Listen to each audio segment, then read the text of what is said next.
నమస్కారం. ప్రేక్షకులందరికీ శుభోదయం. ఈనాటి శుభయోగం శీర్షికన గురువారం సందర్భంగా దక్షిణామూర్తి స్తోత్రంలో ఉన్న అంతరార్థం ఏంటో, దక్షిణామూర్తి స్తోత్రాన్ని అంతరార్థం తెలుసుకుంటూ పఠిస్తే ఎలాంటి విశేషమైన ప్రయోజనాలు కలుగుతాయో పరిశీలిద్దాం. దక్షిణామూర్తి స్తోత్రాన్ని గురువారం అంతరార్థం తెలుసుకుంటూ పారాయణ చేసినట్లయితే విద్యార్థులు విద్యారంగంలో జ్ఞానప్రాప్తిని సిద్ధింపజేసుకోవడంతో పాటుగా ఆత్మజ్ఞానం కలుగుతుంది, మోక్ష మార్గంలో ముందడుగు వేయవచ్చు. దక్షిణామూర్తి స్తోత్రంలో దక్షిణామూర్తిని మనం ఎలా ప్రార్థిస్తున్నామంటే, యస్యైవ స్ఫురణం సదాత్మకమసత్కల్పార్థగం భాసతే సాక్షాత్ తత్వమసీతి వేదవచస బోధయాశ్రితాన్ యస్సాక్షాత్కరణాద్భవేన్న పునరావృత్తిర్భవాంభోనిధో తస్మై శ్రీ గురుమూర్తయే నమైదం శ్రీ దక్షిణామూర్తి మీడే అంటూ దక్షిణామూర్తి స్తోత్రంలో మనం కీర్తిస్తున్నాం. ఈ శ్లోకంలో ఉన్న అర్థాన్ని, భావాన్ని మనం పరిశీలించినట్లయితే, యస్యైవ స్ఫురణం సదాత్మకమసత్కల్పార్థగం భాసతే అంటూ కీర్తిస్తున్నాం. అంటే ఇక్కడ ప్రపంచం మొత్తం సత్తు అసత్తు అని రెండు రకాలుగా ఉంటుంది. అంటే చైతన్యం ఉన్న వస్తువులని సత్తు అంటారు, చైతన్యం లేని వస్తువులని అసత్తు అంటారు. చైతన్యం ఉన్న వస్తువులు, చైతన్యం లేని వస్తువులు, సత్తు అసత్తు, ఈ రెండిటి సంయోగంతో ప్రపంచం ఏర్పడింది. అందుకే యస్యైవ స్ఫురణం సదాత్మకమసత్కల్పార్థగం భాసతే అంటూ ఇక్కడ వర్ణిస్తున్నారు. సాక్షాత్ తత్వమసీతి వేదవచసాయో బోధయాశ్రితాన్ అంటే అర్థం ఏంటంటే, సత్తు అసత్తు రెండూ ఉన్నటువంటి ఈ ప్రపంచంలో, చైతన్యం ఉన్నవాటితో చైతన్యం లేని వాటితో రెండింటితో ఉన్నటువంటి ఈ ప్రపంచంలో తత్వమసి అనే భావాన్ని గురువు బోధనల ద్వారా ఎవరు తెలుసుకుంటారో వాళ్ళు తరింపబడతారు అని అర్థం. అందుకే సాక్షాత్ తత్వమసి. తత్వమసి అంటే అర్థం ఏంటంటే తత్వం అసి అంటే అది నువ్వై ఉన్నావని అర్థం. అది అంటే ఆత్మ, నువ్వు ఆత్మస్వరూపానివి అనే అర్థమే తత్వమసి అనే పదంలో ఉన్న అంతరార్థం. అంటే శరీరం కాదు, ఇంద్రియాలు కాదు, మనిషి అంటే ఆత్మ అనే తత్వమసి అనే స్వరూపం గురించి ఎవరైతే గురువుల బోధన ద్వారా తెలుసుకుంటారో వాళ్ళు తరింపబడతారు. యస్సాక్షాత్కరణాద్భవేన్న పునరావృత్తిర్భవాంభోనిధో అంటే అర్థం ఏంటంటే, గురు ప్రబోధాల ద్వారా జ్ఞాన మార్గంలో ముందడుగు వేసి ఎవరైతే నేను ఆత్మస్వరూపానన్న సత్యాన్ని భావన ద్వారా తెలుసుకుంటారో, సాధన ద్వారా తెలుసుకుంటారో, అలా తెలుసుకోవటానికి ఉపయోగపడేటటువంటి తస్మై శ్రీ గురుమూర్తయే నమైదం శ్రీ దక్షిణామూర్తి మీడే, అలాంటి దక్షిణామూర్తి స్వరూపానికి నమస్కారం అని అర్థం. తత్వమసి అనే భావం ఎలా తెలుస్తుందో ఈశావాస్య ఉపనిషత్తులో మొట్టమొదటి శ్లోకం ద్వారా మనం తెలుసుకోవచ్చు. ఈశావాస్య ఉపనిషత్తు మొదటి శ్లోకం ఏం చెప్తుంది? పూర్ణమదః పూర్ణమిదం పూర్ణాత్ పూర్ణముదచ్యతే పూర్ణస్య పూర్ణమాదాయ పూర్ణమేవ అవశిష్యతే అంటుంది ఈశావాస్య ఉపనిషత్తు మొదటి శ్లోకం. ఈ శ్లోకంలో ఉన్న అర్థం ఏంటంటే, పూర్ణమదః అది పూర్ణం, అది అంటే పరమాత్మ, భగవంతుడు పూర్ణస్వరూపుడు. పూర్ణమిదం ఇది పూర్ణం, ఇది అంటే సృష్టి, ప్రకృతి, ప్రకృతి పూర్ణస్వరూపం. పూర్ణాత్ పూర్ణముదచ్యతే పరమాత్మే సృష్టి రూపంలో వ్యక్తమవుతున్నాడు. పూర్ణస్య పూర్ణమాదాయ పూర్ణమేవ అవశిష్యతే అంటే అర్థం ఏంటంటే, పూర్ణం నుంచి పూర్ణం తీసేస్తే పూర్ణం వస్తుందని అర్థం. అంటే పరమాత్మ నుంచి సృష్టిని తీసేస్తే మనకి ఆత్మస్వరూపం వస్తుందని అర్థం. పరమాత్మే సృష్టి రూపంలో వ్యక్తమవుతున్నప్పుడు పరమాత్మ నుంచి సృష్టిని ఎలా తీసేయాలి? నామరూపాలను తీసేసి చూడాలి. పరమేశ్వరుడు చెట్టులో ఉన్నాడు, పుట్టలో ఉన్నాడు, కొండలో ఉన్నాడు, బండలో ఉన్నాడు, సమస్త ప్రకృతిలో ఉన్నాడు. కాబట్టి నామరూపాలతో ఉన్నటువంటి ప్రకృతిలో నామరూపాలను తీసేసినట్లయితే ప్రతిదీ ఆత్మస్వరూపమే. ఆ సత్యాన్ని సాధన ద్వారా తెలుసుకున్నట్లయితే ఆత్మజ్ఞానం కలుగుతుంది. అలాంటి సాధన కలిగింపజేసేది దక్షిణామూర్తి కాబట్టి అలాంటి దక్షిణామూర్తికి నమస్కారము అని అర్థం. అందుకే ఈశావాస్య ఉపనిషత్తు రెండో శ్లోకం ఏం చెప్తుందంటే, కుర్వన్నేవ ఇహ కర్మాణి జిజీవిచేత్ శతం సమ ఏవం త్వయిన అన్యథేతోస్తి నా కర్మ లిప్యతే నరే అని ఈశావాస్యోపనిషత్తు 2వ శ్లోకం చెప్తుంది. అంటే కుర్వన్నేవ ఇహ కర్మాని జిజీవిషే శతం సమ, జీవించి ఉన్నంతకాలం కర్మలను ఆచరిస్తూనే ఉండాలి. ఏవం త్వయిన అన్యథేతోస్తి నా కర్మ లిప్యతే నరే, కర్మలు చేయకుండా అసలు ఉండలేం. మరి ఆ కర్మలు ఎలా చేయాలి? భగవద్గీతలో కృష్ణుడు చెప్పినట్లుగా చేయాలి. జ్ఞానాగ్ని సర్వకర్మాణి భస్మసాత్ కురుతే తథా, జ్ఞానం అనే అగ్నిలో సర్వకర్మలు దహింపబడినట్లుగా చేయాలి. అంటే ఏ పని చేసినా ఈశ్వరార్పణ భావంతో ఆ పనిని చేస్తూ ఉండాలి.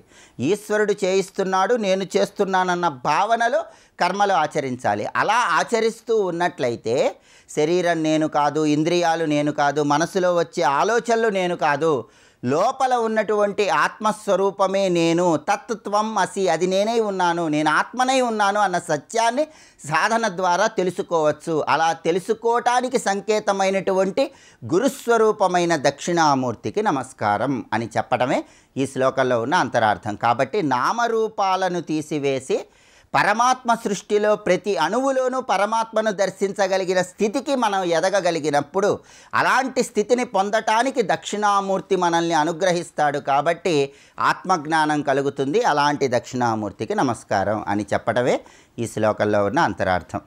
రేపటి శుభయోగం శీర్షికన శుక్రవారం సందర్భంగా మార్కండేయ పురాణంలో బ్రహ్మదేవుడు అమ్మవారిని ఏ విధంగా ప్రార్థించాడో, బ్రహ్మకృత పరమేశ్వరి స్తోత్రం ఏంటో, దాన్ని పారాయణ చేస్తే ఎలాంటి శుభ ఫలితాలు కలుగుతాయో పరిశీలిద్దాం. నమస్కారం.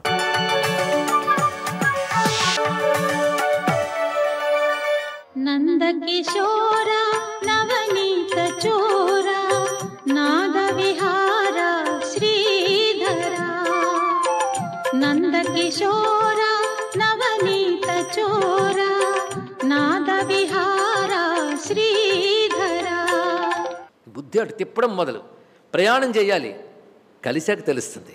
కలిసే వరకు మాత్రం అనంతత్వాన్ని భావన చేయాలి తప్ప తన అల్పత్వాన్ని భావించరాదు. ఇది తెలుసుకోవాలి. ఇక్కడ అనంతత్వ భావన చేసి నీ అనంతత్వాన్ని తర్వాత తెలుసుకోగలగాలి ఇక్కడ.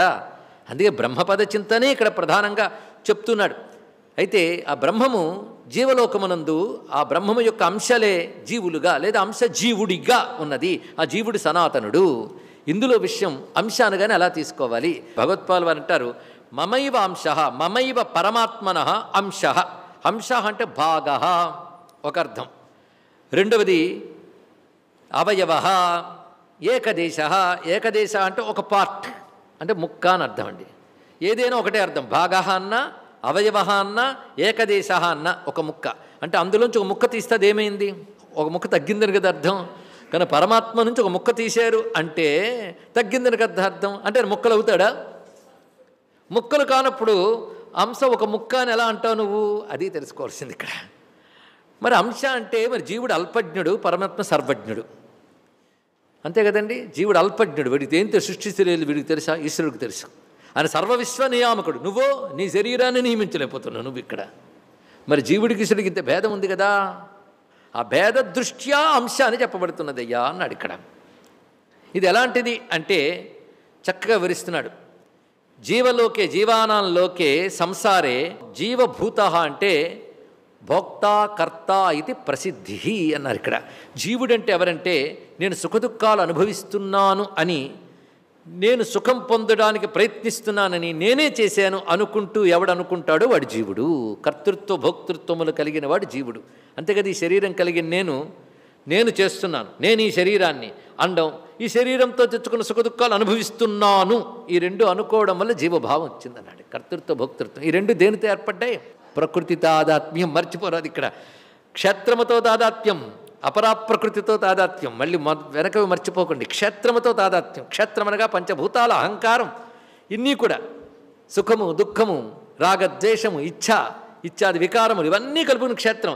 దీనితో తాదాత్మ్యం పొందినటువంటి చైతన్యం ఏదుందో అది ఎప్పుడు భోక్త కర్త అనుకుంటుంది అన్నాడు. భోక్త అని ఎవరిననాలో మరొక చోట శాస్త్రం చెప్తోంది. ఆత్మేంద్రియ మనోయుక్తం భోక్తేత్యాహుర్మనీషిణ. పుంఖానుపుంఖాలుగా జ్ఞానాన్ని మన ఋషులు అందించారండి ఎన్నో గ్రంథాల ద్వారా. ఒకదాని కూడా వైరుధ్యం లేదు, అది గొప్పతనం. అన్నీ ఒకే విషయాన్ని చెప్తున్నాయి. ఇంత వాంగ్మయం ఇచ్చినప్పుడు వైరుధ్యం ఏమీ లేకుండా ఇవ్వడం అది గొప్ప విషయం ఇక్కడ. అది గొప్పతనం. మరొక చోట చెప్తున్నమాట, ఆత్మేంద్రియ మనోయుక్తం భోక్తేత్యాహుర్మనీషిణ. మేధావులు తెలుసుకుంటారట. భోక్త అని ఎవరినంటారు? భోక్త అంటే జీవ, సుఖదుఖాలు అనుభవించేవాడు జీవుడు. ఇప్పుడు తెలిసిపోయింది కదా, కొంతమేరకు అర్థమైంది మనకి. సుఖదుఖాలు అనుభవిస్తున్న వాళ్ళందరూ జీవులు అంటే మనందరం జీవులమే, అయిపోయింది ఇంకా. అయితే సుఖదుఖాలు అనుభవించడం ఎప్పుడు జరుగుతుందంటే ఆత్మేంద్రియ మనోయుక్త. ఆత్మ ఇంద్రియ మనోయుక్తం, ఇంద్రియాలతో మనస్సుతో కలిసినప్పుడు ఆత్మని భోక్త అనాలి, వాడికి జీవుడని పేరు.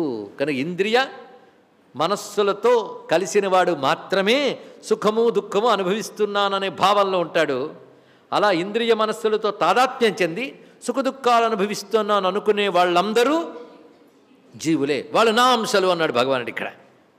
ఎలాగూ చెప్తున్నారు ఇక్కడ అంటే, యథా జలసూర్యక సూర్యాంశ జల నిమిత్తాపాయే సూర్యమేవ గత్వా ననివర్తతే తేనైవ ఆత్మనా సంగచ్చతి ఏవమేవ. అద్భుతంగా చెప్పాడు ఇక్కడ. కడవలో సూర్యబింబం ప్రతిఫలించింది కనుక సూర్యుని అంశ కడవలో చేరింది, అంతే కదా. ఏమైనా ఇందులో వివాదం ఉందా చెప్పండి? సూర్యాంశ చేరింది. సూర్యాంశ చేరిందంటే నీ భ్రాంత కాదు, సత్యం అక్కడ కనబడుతుంది. సూర్యాంశ చేరడం వల్లనే నీటికి వెలుగు వేడి రెండు వచ్చాయి. వెలుగు వేడి తనమానంతా నీరుంటే వస్తాయా చెప్పండి ఇక్కడ? దాని వెలుగు వేడి రావడానికి కారణం ఏమిటి? సూర్యుడు ప్రవేశించాడు. కనుక కడవలో నీటిగా చూసినంతసేపు అంశ రూపంలో సూర్యుడు దానిలో ఉన్నాడు. ఇందులో వివాదమేం లేదు, కనబడుతోంది కంటికి. ప్రతివారు అనుభవంలో నీటిలో చూస్తున్నసేపు సూర్యుడు కనబడుతున్నాడు. పైన ఒక ఆయన ఉన్నాడు, ఒక్కొక్క ఆయనకి పాపం గట్టి పట్టు. మనకు ఏదో యుక్తి ఉపయోగించే కనుక ఆయనే ఇక్కడ ఉన్నాడు అంటున్నాం. ఆయనొకడు ఈయనొకడు కాకూడదా ఏంటి? అక్కడ ఉండనియండి, ఇక్కడ మరో సూర్యుడు ఉన్నాడు అనుకుంటే ఏం పోయింది అన్నట్టు. ఇక్కడ మరో 10 గడవలు, మరి వాటిని ఏమంటాను? 10 సూర్యుళ్ళు ఉన్నారు, దానికేముంది? మరి అక్కడ పాపం ఆకాశంలో ఒక్కడే ఉన్నాడు కానీ ఇక్కడ 10 ఉన్నారు అన్నాడు ఇక్కడ. అంటే సూర్యాంశాలు ఎన్నున్నాయి ఇప్పుడు? 10. ఇంకా మీరు ఎన్ని కడవలు పెడితే అన్ని అంశాలు. ప్రతి కడవలో నీరు కూడా సూర్యాంశ వల్ల పరిణామం పొందుతుందా లేదా చెప్పండి ఇక్కడ. ఇప్పుడు కడవ పోయింది, పోయి సూర్యుడు ఎక్కడికి వెళ్ళిపోయాడు? ఆయన దగ్గరికి వెళ్ళిపోయాడు. వెళ్ళిపోతే మరి వెనక్కి తిరిగి రాడు ఇక్కడ. స్వస్తి.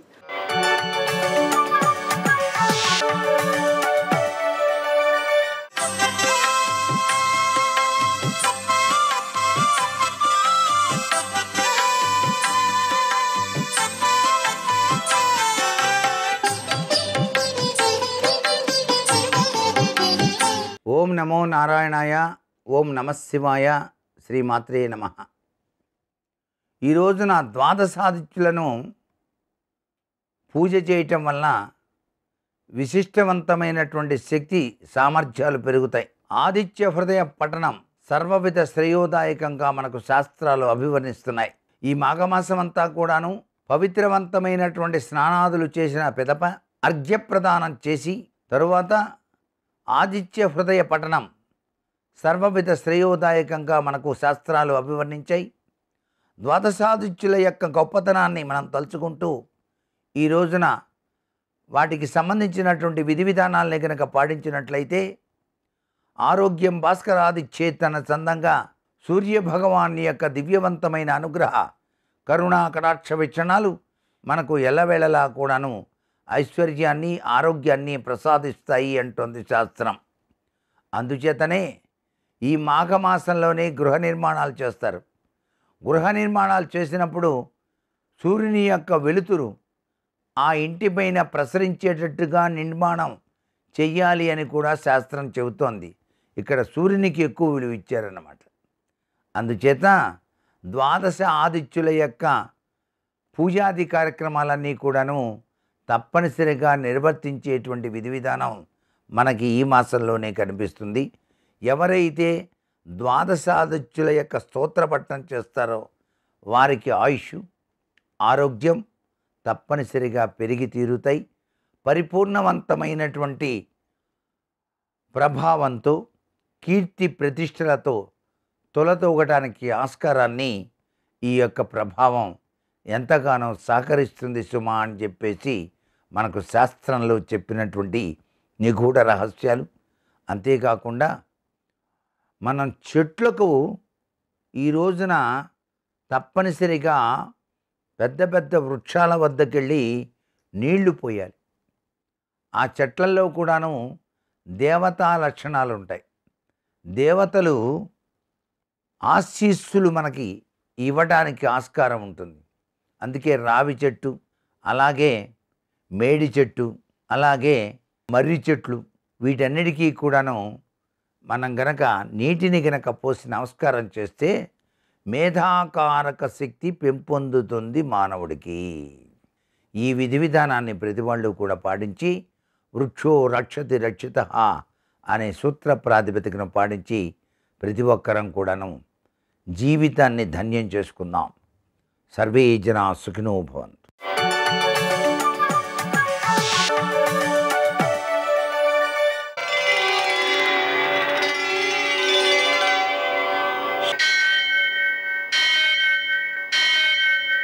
సహస్రశీరుషం దేవం విశ్వాక్షం విశ్వశంభువం విశ్వం నారాయణం దేవమక్షరం పరమం పదం విశ్వతః పరమాం నిత్యం విశ్వం నారాయణగుం హరిం విశ్వమేవేదం పురుషస్తద్విశ్వముపజీవతి పతిం విశ్వస్యాత్మేశ్వరగుం శాశ్వతగుం శివమచ్యుతం నారాయణం మహాజ్ఞేయం విశ్వాత్మానం పరాయణం.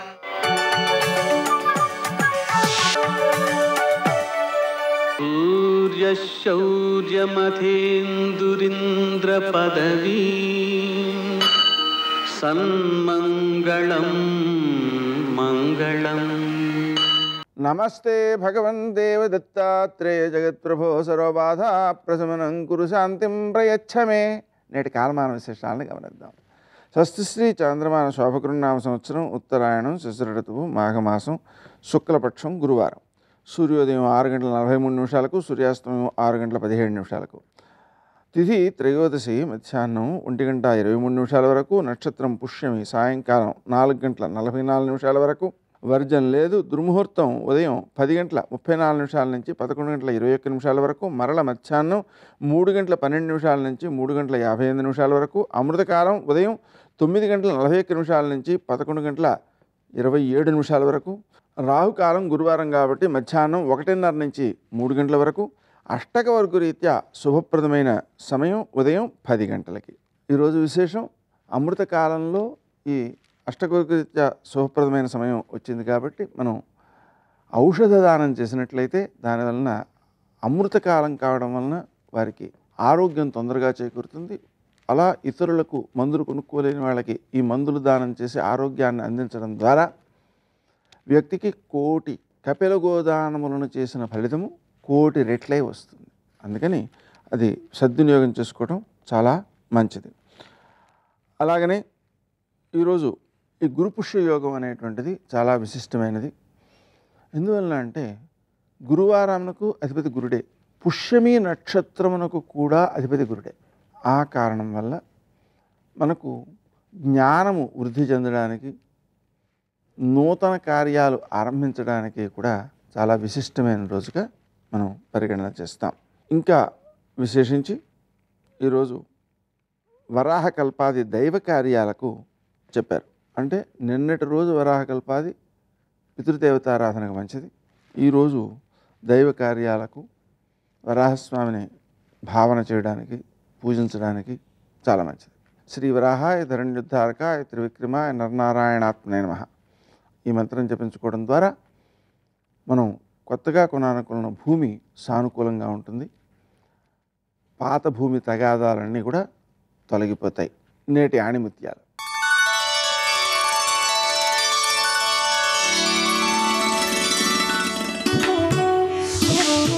దేనికైతే నువ్వు భయపడి వెనకడుగు వేస్తావో అదే నిన్ను మళ్ళీ మళ్ళీ వెంటాడుతుంది.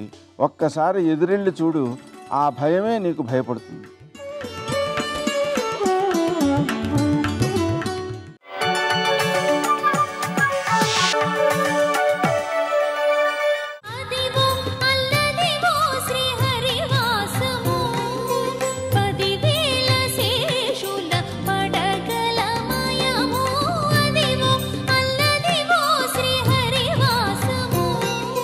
విష్ణువు అంటే వ్యాపకత్వము అని అర్థం. అంతటా నిండి నిబిడీకృతమైపోయిన వాడెవరో ఆయన విష్ణువు. దృశ్యతే శ్రూయతేపి వా అంతర్బహిశ్చ తత్సర్వం వ్యాప్య నారాయణ స్థిత అంటుంది శృతి. వినేదాంట్లో, చూసేదాంట్లో, కనపడుతున్న ప్రతి వస్తువులో ఆయన వ్యాపించి ఉంటాడు, కనపడడు. లోపల అంతర్లీనముగా వ్యాపకత్వమును పొంది ఉంటాడు. ఈ తీగలన్నిటిలో విద్యుత్ ఎలా వ్యాపించి ఉంటుందో అలా వ్యాపించి ఉంటాడు ఆయన. ఆయన వ్యాపకత్వాన్ని నిరూపించాడు. వ్యాపకత్వాన్ని హిరణ్యకశిపుడు ప్రశ్నించాడు. నువ్వు ఉన్నాడన్న విష్ణువు ఎక్కడున్నాడని అడిగాడు. నేను ఉన్నాడన్నవాడు ఒకచోట ఉన్నవాడు కాదు, అంతటా ఉన్నాడన్నాడు ప్రహ్లాదుడు. ఇప్పుడు వ్యాపకత్వము ప్రశ్నింపబడింది నృసింహావతారం. అప్పుడు వచ్చాడు. ఇందుకలడందులేడని సందేహము వలదు, చక్రి సర్వోపగతుడు ఎందెందు వెదకి చూచిన అందందే కలడు తనవగ్రణి వింటే అన్నాడు. ఇప్పుడు అంతటా ఉన్నాడని నువ్వు అంటున్నవాడు నేను ఎక్కడ వేలు చూపిస్తే అక్కడి నుంచి వస్తాడా? వస్తాడు. అనుమానం ఏమిటి? అంతటా ఉన్నవాడు ఎందుకు రాడు అన్నాడు. లేడు అంతటా. నా సోదరుణ్ణి చంపినప్పుడు నేను అన్ని లోకాలు వెతికా, వైకుంఠం కూడా వెతికా, ఎక్కడా కనపడలా. నిజంగా ఉంటే ఇప్పుడు పరిపారుస్తారా మనం? వాడు లేడు అంటాడు హిరణ్యకశిపుడు, ఉన్నాడు అంటాడు ప్రహ్లాదుడు. ఇప్పుడు భక్తుడి మాట నిజం అవ్వాలి. ఒకటి, తాను వ్యాపకత్వమును పొందినవాడు అంతటా ఉంటానని నిరూపించాలి. విష్ణు శబ్దమును నిరూపించాడు నరసింహావతారంలో. అందుకు నా అవతారం అంత గొప్పదైంది. హరి సర్వాకృతులంకలండనచు ప్రహ్లాదుండు భాషింప, ఎందును లేడనుచు సుతున్ దైత్యుండు తర్జింప, శ్రీనరసింహాకృతి దాల్చెనచ్యుతుడు నానా జంగమస్థావరోత్కర గర్భంబుల అన్ని దేశముల నుద్దండ ప్రభావంబునన్. అది పోతనగారి పద్యశైలి. మహానుభావుడు. నానా జంగమ స్థావరోత్కర గర్భంబుల అన్ని దేశముల నుద్దండ ప్రభావంబునన్. జంగమములు అంటే కదిలేవి, స్థావరములు అంటే కదలనివి, చెట్లు మొదలైనవి. కదిలే వాటిలో, కదలని వాటిల్లో సమస్త బ్రహ్మాండములలో నరసింహమై ప్రవేశించాడు. అంటే అసలు ఆ నరసింహము ఎంత పెద్దదై ఉంటుందో మీరు ఆలోచించండి. అది వ్యక్తమైనప్పుడు నిజానికి ఒక రూపంతో హిరణ్యకశిప సంహారం కోసం బయటికి వచ్చింది. ఇప్పుడు ఆయన చూపుడు వేలు ఎక్కడ ఆగితే హిరణ్యకశిపుడిది, అక్కడి నుంచి తను బయటికి రావాలి. ఆయన ఒక స్తంభాన్ని కొట్టాడు, స్తంభంలోంచి వచ్చాడు. ఆయన స్తంభాన్ని కొట్టకుండా తను కూర్చున్న కుర్చీని కొట్టుంటే అందులోంచి వచ్చేవాడు. ఎందుకని? స్తంభాన్ని కొడతాడం దూరలేదు. నానాజంగమ స్థావరోత్కర గర్భంబుల అన్ని దేశములను దండ ప్రభావంబునన్. నరసింహముగా వ్యాపించాడు. ఎందుకని అంటే బ్రహ్మగారి మాట నిజం చేయాలి కాబట్టి. అంటే కృతయుగంలో తన వ్యాపకత్వమును నిర్ణయించి నిరూపించినటువంటి అవతారం నరసింహావతారం. అందుకే ఆ అవతారం అంత శక్తివంతం. కాబట్టి కృతేతు నారసింహో భూహు త్రేతాయాం రఘునందన. త్రేతాయుగం వచ్చేటప్పటికీ ఎన్ని అవతారాలున్నా రామావతారాన్ని ప్రధానంగా చెప్తారు. ఎందుకు చెప్తారు అంటే ఒక్కటే కారణం, మనిషి గొప్పతనాన్ని నిరూపించిన అవతారం రామావతారం. అన్ని ప్రాణులలోకి నరజన్మ గొప్పది అని వేదం చెప్తోంది. జంతూనాం నరజన్మ దుర్లభం. ఎందుకనంటే దేవతలు కూడా కొత్తగా పుణ్యకర్మ చేయలేరు, వాళ్ళకి కర్మాధికారం లేదు. అందుకే వాళ్ళ పుణ్యం అయిపోయిందనుకోండి, క్షీణే పుణ్యే మర్త్యలోకం విశంతి, పైనుంచి కిందకు పడిపోతారు, ఈ లోకంలోకే వచ్చేస్తారు.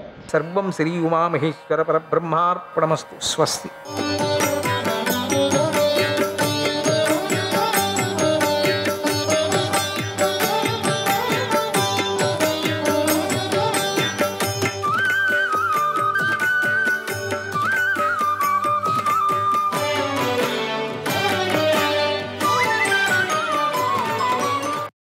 సంజయుడు ధృతరాష్ట్రుడికి ఇలా చెప్పాడు, ఓ మహారాజా, నీ కుమారుడైన దుర్యోధనుడు అర్జునుడితో అలా నిర్భయంగా మాట్లాడాడు. తర్వాత వేగంగా ఛేదించే 3 బాణాలతో అర్జునుడిని కొట్టాడు. మరో 4 బాణాలతో అతడి గుర్రాలను గాయపరిచాడు.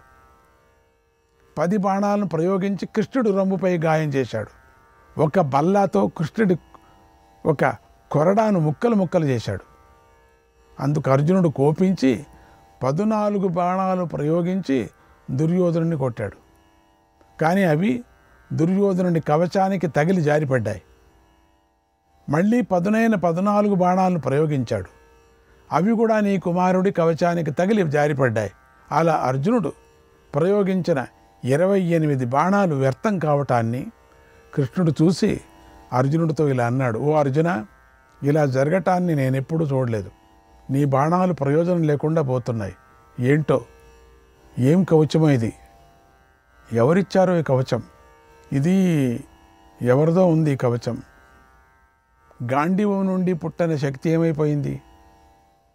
అంతకు ముందులాగా లేనందుకు ఏమైపోతుంది నువ్వు ప్రయోగించేది? ఓ అర్జున, నువ్వు దుర్యోధను రథం మీద ప్రయోగించిన బాణాలు వ్యర్థమైపోతున్నాయే, రణభూమిలో పడిపోతున్నాయి.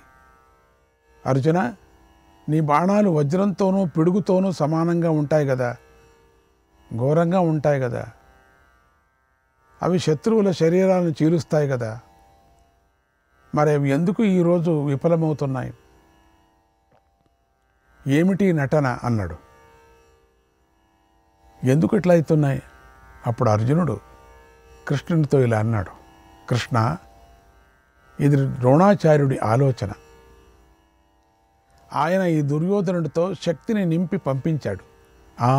అది కవచాన్ని తొడిగి పంపించాడు. అందుచేత నా అస్త్రాలు ఈ కవచాన్ని భేదించలేవు. ఆయన ఈ కవచంలో 3 లోకాల శక్తిని నింపాడు. ఈ విషయం ద్రోణాచార్యుడు ఒక్కడికే తెలుసు. ఆయన ద్వారా నాకొక్కడికే తెలుసు. కనుక గోవింద, ఈ కవచాన్ని బాణాలతో ఛేదించలేం. ఇంద్రుడే స్వయంగా యుద్ధానికి వచ్చినా కూడా దీన్ని వజ్రంతో బ్రద్దలు చేయలేడు. జానం స్వమపి వై కృష్ణ మాం మోహయసే కథం, మాం మోహయసే కథం, యదువృత్తం త్రిషు లోకేషు, యదువృత్తం త్రిషు లోకేషు, యచ్చ కేశవ వర్తతే, యచ్చ కేశవ వర్తతే, తథా భవిష్యద్ యచ్చైవ తత్ సర్వం విదితం తవ, తత్ సర్వం విదితం తవ, న ద్విధం వేద వై కశ్చిద్ యథా త్వం మధుసూదన, యథా త్వం మధుసూదన. కృష్ణ, నీకంతా తెలుసు. తెలిసి కూడా నన్ను మోహంలో పడేస్తున్నావు. కేశవ, 3 లోకాల్లోనూ జరిగింది, జరుగుతున్నది, జరగబోయేది కూడా నీకు తెలుసు. నీకు తెలిసినట్లుగా మరెవరికీ తెలియదు, ఏదీ తెలియదు. ద్రోణాచార్యుడు మంత్రపూర్వకంగా ధరింపజేసిన ఈ కవచంతోనే దుర్యోధనుడు భయం లేకుండా నిలబడ్డాడు. అంతేగాని ఆ తరువాత ఏం చేయాలో అతడికి తెలియదు. ఏదో పైన వేసుకున్నాడంతే. ఇప్పుడు నా బాహుబలాన్ని చూడు, నా ధనశక్తిని చూడు. కవచం కాపాడుతున్న నేను ఈ దుర్యోధనుడిని ఓడిస్తాను చూడు. నాకు తెలుసు ఏం చేయాలని. ఈ కవచం దివ్యమైనదిగా బ్రహ్మదేవుడి చేత స్వయంగా తయారు నిర్మించబడినదే అయినా ఈరోజు ఈ దుర్బుద్ధి నా బాణాల దెబ్బలు నిజంగా తింటాడు. ఇతన్ని ఎవరూ కాపాడలేరు అన్నాడు. తర్వాత అర్జునుడు మానవాస్త్రాన్ని మంత్రించాడు. ఆ అస్త్రం తీక్ష్ణమైన కవచాన్ని కూడా ఛేదిస్తుంది. దాన్ని అర్జునుడు ప్రయోగించాడు. అప్పుడు అశ్వత్థామ సర్వాస్త్రఘాతి అస్త్రంతో అర్జునుడి బాణాలను ఖండించాడు. అశ్వత్థామ చాలా దూరం నుండి తన బాణాలను ఖండించటాన్ని చూసి ఆశ్చర్యంతో అర్జునుడు కృష్ణుడితో ఇలా అన్నాడు, కృష్ణ, ఈ అస్త్రాన్ని నేను 2 సార్లు ప్రయోగించలేను. అలా జరిగితే ఇది నన్నే చంపుతుంది, లేదా నా సైన్యాన్ని చంపుతుంది అన్నాడు. ఇంతలో దుర్యోధనుడు విషసర్పాల వంటి బాణాలను ఒక్కొక్కరిపైన 9 ప్రయోగించి కృష్ణార్జునులకు బాధించాడు. అప్పుడు అర్జునుడు పదునైన బాణాలతో దుర్యోధనుని గుర్రాలను పార్శ్వ రక్షకులను చంపేశాడు. అతివేగంగా దుర్యోధనుడి వింటిని ఖండించాడు. చేతి తొడుగును ఖండించాడు. రథాన్ని ముక్కలు ముక్కలు చేశాడు. దుర్యోధనుడి అరచేతులను తీవ్రంగా గాయపరిచాడు. ఉపాయం తెలిసిన అర్జునుడు దుర్యోధనుడి గోళ్ళు అడుగు మాంసాన్ని కూడా బాణాలతో కొట్టాడు. అంత సూక్ష్మంగా కొట్టాడు. దుర్యోధనుడు యొక్క గోళ్ళు సందులో ఉండే మాంసం మీద కొట్టాడంటే అర్జునుడికి ఏమి లెక్క ఉండొచ్చు చూడండి. మరి అప్పుడు దుర్యోధనుడు ఆ బాధతో కలత చెంది, అంటే అక్కడ ఇంకేం చేయలేడు, పట్టుకోలేడు. కవచం ఇది చేతికి వేసింది అన్నీ పోయాయి, కడియాలన్నీ పోయాయి, రక్షణ కవచాలు. గుర్రాలకు దెబ్బ తగిలింది, రతికుడు పోయాడు, చక్రాలు పట్టుకున్న వాళ్ళు పోయారు. అప్పుడు ఆ బాధతో కలత చెంది అక్కడి నుండి వేగంగా పారిపోయాడు. కవచం ఉంటే ఏమి, పోతే ఏమి, పారిపోయాడు. అలా దుర్యోధనుడు అర్జునుడి బాణాల పీడకు గురి అయి తీవ్రమైన ఆపదకు లోనయ్యాడు. ధనుర్ధారులు అందరూ కూడా ఆ దుర్యోధనుడిని చూసి అతన్ని రక్షించాలని వచ్చారు. అందరూ పరిగెత్తారు. వేల వేల రథాలతోనూ ఏనుగులతోనూ గుర్రాలతోనూ వచ్చి అర్జునుడిని చుట్టుముట్టారు. ఇక చూసుకోండి, అస్త్రవృష్టిని కురిపించాడు. అప్పుడు ఆ బాణాలలో కృష్ణార్జునులు కానీ వారి రథం కానీ కనిపించలేదు. అప్పుడు అర్జునుడు అస్త్రాలతో ఆ సేనలన్నిటినీ సంహరించాడు. ఇంతలో కౌరవ సేనలు వచ్చి మళ్ళీ అర్జునుడిని అడ్డగించారు. వారు ఒక క్రోసుడి దూరం వరకు ఉన్నారు. అన్ని వైపుల నుండి చుట్టుముట్టారు. అర్జునుడి రథాన్ని కదలకుండా చేశారు. అప్పుడు శ్రీకృష్ణుడు అర్జునుడితో, అర్జున, నువ్వు ధనస్సును బాగా లాగు, నేను శంఖాన్ని పూరిస్తాను అన్నాడు. దానితో అర్జునుడు గాంధీవాన్ని బాగా లాగి తీవ్రమైన బాణాలను ప్రయోగించాడు. శత్రువులను సంహరించాడు. శ్రీకృష్ణుడు పెద్దగా పాంచజన్యాన్ని పూరించాడు. ఆ శంఖనాదంతోనూ ధనుష్టాంకారంతోనూ కౌరవ పక్షంలో సైనికులు నేలగూలిపోయారు. జయద్రథుడి సంరక్షకులు అనుచరులు అర్జునుడిని చూసి శంఖాలు ఊదారు. భీకర శబ్దాలు, సింహనాదాలు చేశారు. కృష్ణార్జునులు నీ సేనల నుండి ఆ ఘోర శబ్దాలను విని అప్పుడు గట్టిగా తమ శంఖాలను పూరించారు. తర్వాత నీ వారు కృష్ణార్జునులను చూసి కోపించి ఎదిరించారు. అది అద్భుతం అనిపించింది అన్నాడు సంజయుడు. శ్రీకృష్ణాయ పరమాత్మనే నమః. 104వ అధ్యాయం. సంజయుడు ధృతరాష్ట్రుడికి ఇలా చెప్పాడు, మహారాజా, కృష్ణార్జునులను వధించాలని నీ వారు తొందరపడ్డారు. అలాగే అర్జునుడు కూడా శత్రువులను సంహరించాలని తొందరపడ్డాడు. నీ సేనలు పులి చర్మం పరిచినవి, బంగారు ఆభరణాలతో అలంకరింపబడినవి అయినటువంటి రథాలతో దిక్కులను ప్రకాశింపజేస్తూ రణభూమిలో సంచరించారు. నీవారు తీవ్రమైన కోపంతో 10 దిక్కుల నుండి పదునైన బాణాలను అర్జునుడిపైకి ప్రయోగించారు. అప్పుడు కృష్ణార్జునులు గొప్ప శంఖాలను తీసుకొని పూరించారు. ఆ ధ్వని భూమ్యాకాశాలను నింపేసింది.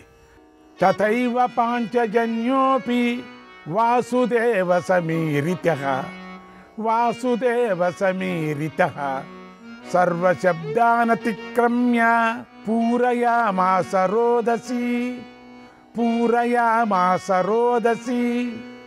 శ్రీకృష్ణుడు పూరించిన పాంచజన్య ధ్వని అన్ని శబ్దాలను అధిగమించింది. అది కూడా భూమి ఆకాశాలను నింపింది.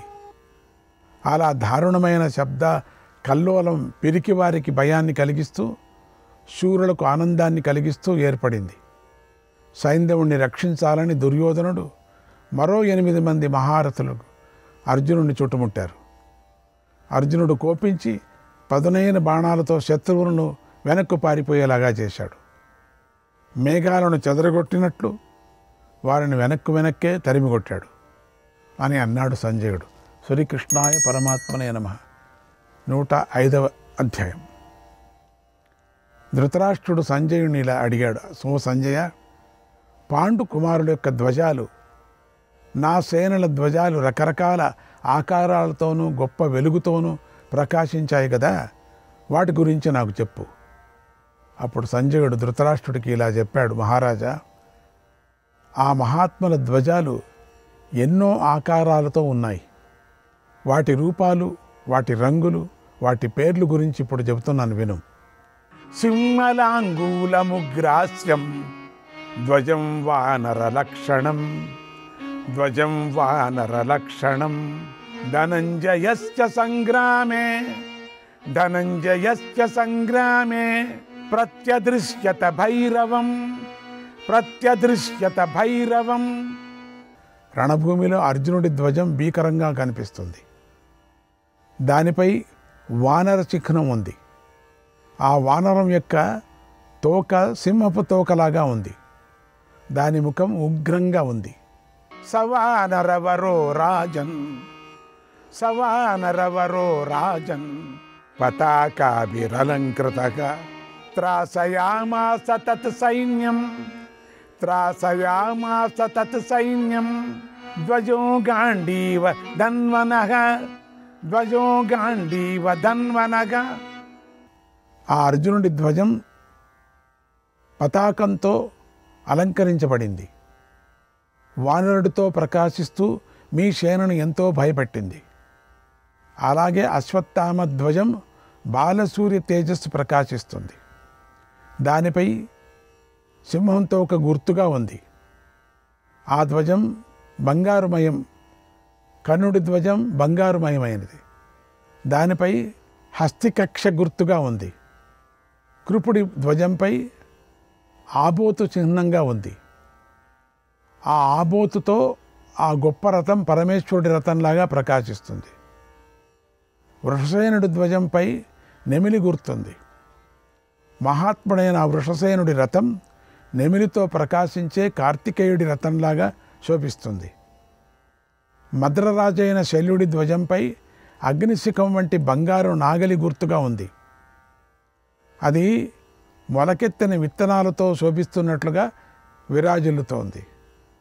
సింధురాజు ధ్వజంపై వరాహ చిహ్నం ప్రకాశిస్తుంది. అది బంగారు మాలతో అలంకరించబడి ఉంది. భూరిశ్రవుడి ధ్వజం యూప చిహ్నంతో ప్రకాశిస్తుంది. దానిపై చంద్రసింహం గుర్తుగా ఉంది. అతడి ధ్వజంపై బంగారు యూపం కూడా ఉంది. శలుడి ధ్వజంపై గొప్ప వెండి ఏనుగు గుర్తుంది. అది బంగారంతో తయారు చేసిన చిత్రమైన మయూరాలతో శోభిస్తుంది. దుర్యోధనుని రథంపై నాగధ్వజం ఉంది. అలా నీ కుమారుడు కురుకుల శ్రేష్ఠుడైన దుర్యోధనుడు రణభూమిలో ఆ మహాధ్వజంతో ప్రకాశిస్తున్నాడు. అది మణిమయమై ఉంది. బంగారు అలంకారాలతో ఉంది. అది 100 కింకిణులతో ధ్వని చేస్తూ ఉంది. చిత్రంగా ప్రకాశిస్తుంది. నీ సేనలోని ఈ 9 మంది ధ్వజాలు ఉన్నతంగా ఉన్నాయి. దీనిలాగా ఇంకెక్కడా లేదు. ప్రళయకాల సూర్యుడిలాగా ఉన్నటువంటి నీ సేనను ప్రకాశింపజేస్తున్నాయి.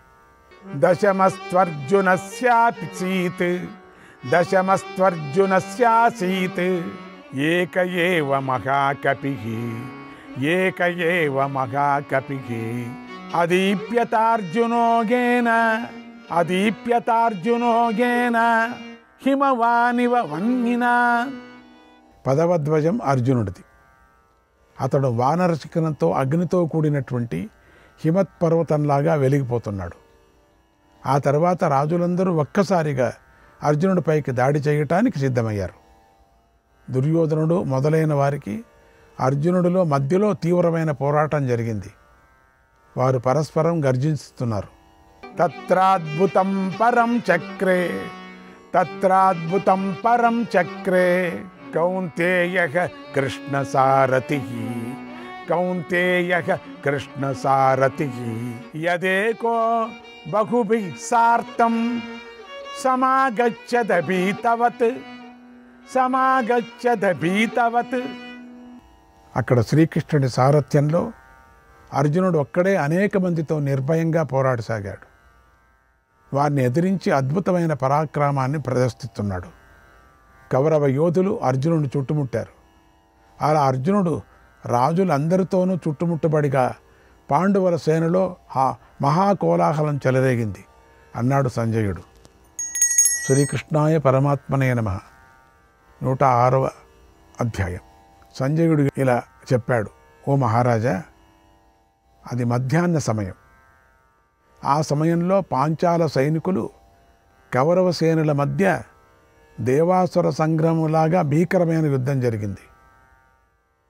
పాంచాలురు తమ రథాలను ద్రోణుడి రథం దగ్గరకు తెచ్చారు.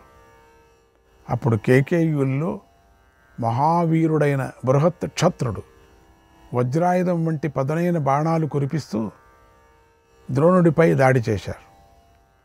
అప్పుడు క్షేమధూర్తి వందల వేలుగా పదునైన బాణాలను ప్రయోగిస్తూ బృహత్ క్షత్రుడిని ఎదిరించాడు. మరోవైపు నుంచి చేదీ వంశీయుడైన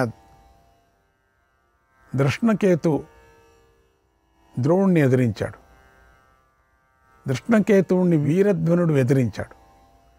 మరోవైపున ధర్మరాజును ద్రోణుడు తన సేనలు అడ్డగించాడు. ఇంకొక వైపున నకులుని వికర్ణుడిని అతన్ని అడ్డుకున్నారు. అలాగే సహదేవుణ్ణి దుర్ముఖుడు నివారించి అనేక బాణాలను ప్రయోగించాడు. సాత్యకిని వ్యాఘ్రదత్తుడు నిరోధించాడు. ద్రౌపదీ పుత్రులు కోపంతో బాణాలను ప్రయోగిస్తూ వస్తూ ఉంటే సోమదత్తుడి కొడుకైన శలుడు వారిని అడ్డగించాడు. భీముణ్ణి ఆర్ష్యశృంగి అడ్డగించాడు. మరోవైపున ధర్మరాజు 9 బాణాలతో కొట్టాడు. అప్పుడు ద్రోణుడు కోపించి 25 బాణాలతో ధర్మరాజు రొమ్ముపై కొట్టాడు. ధర్మరాజు శక్తి ఆయుధాన్ని ద్రోణుడిపై ప్రయోగించాడు. అది కుబుసం విడిచిన పాములాగా ద్రోణుడి మీదకి వచ్చింది. ఆ శక్తిని చూసి ద్రోణుడు బ్రహ్మాస్త్రాన్ని ప్రకటించాడు. ఆ బ్రహ్మాస్త్రం ధర్మరాజు శక్తి ఆయుధాన్ని భస్మం చేసి ధర్మరాజు రథం మీదకి వచ్చింది. అప్పుడు ధర్మరాజు ఆ బ్రహ్మాస్త్రాన్ని తన బ్రహ్మాస్త్రంతోనే శాంతింపచేశాడు. ధర్మరాజు విజృంభణను ద్రోణుడు తట్టుకోలేకపోయాడు. 4 గొప్ప బాణాలను ప్రయోగించి ధర్మరాజు యొక్క 4 గుర్రాలను వధించాడు. ఒక బాణాన్ని ప్రయోగించి ధర్మరాజు విల్లును విరిచాడు. మరొక బాణంతో ధ్వజాన్ని విరిచాడు. 3 బాణాలను ప్రయోగించి ధర్మరాజును బాధించాడు. అప్పుడు ధర్మరాజు వేగంగా రథం దిగి చేతులు పైకెత్తి ఆయుధం లేకుండా నిలబడ్డాడు. అప్పుడు ధర్మరాజు రథం లేనివాడు, ఆయుధం లేనివాడు అయ్యాడు. ఇది ధర్మరాజును పట్టుకోవటానికి మంచి అవకాశం. ద్రోణుడు ధర్మాత్ముడు కాబట్టి ధర్మాన్ని పాటిస్తూ విడిచిపెట్టాడు. అదే దుష్ట చతుష్టయమైతే యుద్ధ నియమాలను ధర్మాలను పాటించేవారు కాదు. ధర్మరాజును పట్టుకునేవారు, చంపేసేవారు. ద్రోణుడు ధర్మరాజును చూసి వేగంగా బాణాలను విడుస్తూ ధర్మరాజు మీదకి వచ్చాడు. అప్పుడు పాండవులలో పెద్దగా ఆహాకారాలు చెలరేగాయి. ధర్మరాజు మరణించాడు, ద్రోణు చేతిలో మరణించాడంటూ గొప్ప ధ్వని పాండవ సేనలో అంతటా వ్యాపించింది. ఇంతలో ధర్మరాజు త్వరగా సహదేవుడి రథాన్ని ఎక్కి యుద్ధభూమి నుండి పారిపోయాడు అన్నాడు సంజయుడు. కృష్ణాయ పరమాత్మనే నమః. 107వ అధ్యాయం.